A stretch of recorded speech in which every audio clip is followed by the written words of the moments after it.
what's going on? So the story goes that Tom Cruise turned down Indecent Proposal. Yeah, he had a chance to actually be in that movie instead of Woody Harrelson with him and Demi Moore and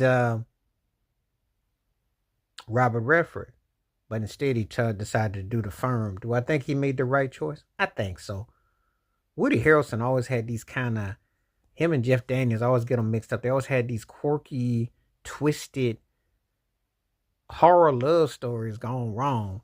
And they always was like the dudes in the middle. But actually, this turned out to be a smart move on Tom Cruise's part, because I don't know if that would have been, would have jived right. He always played like he was in charge. And could you really see him being pimped and hustled by a dude with his woman? I mean, could you really see that? I mean, think about it. But it was a trip out movie. That movie was huge. I mean, uh, that was a real trip out movie. Would you pay your wife to go to some other guy? That was crazy in '93. That was like a big, people were talking about that. You remember when people used to actually talk about these films? They'd actually sit there and have like debates about what would you do and how it hit.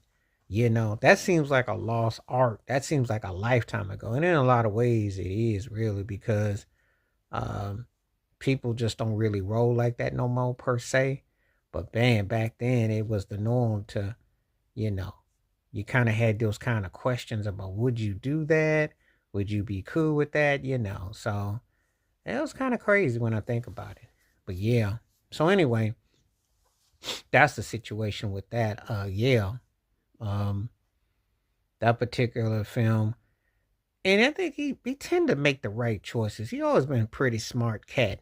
He never got himself caught up with doing anything too much, because once he got past the risky business era, what the early part of his career, he was pretty much straightforward. He was doing roles which challenged him.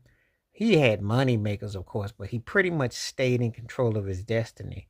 That one would have been a kind of a risque, because it's one of those kind of films. If it don't go right, then it's kind of like an egg on his face. But if it do go right, then he looks like he, you know, made the right choice. So, Indecent Proposal was a trip out film. I'm telling you, I remember that film. I think I had some relatives with having debates about that film. That's why when I have these discussions sometimes and I talk about it, the '90s was the last era of what we call realness. Like I always say, 2019 is the last of the old way of life before everything what happened the last few years. Well, the '90s was the last era of the real of before technology everything took over.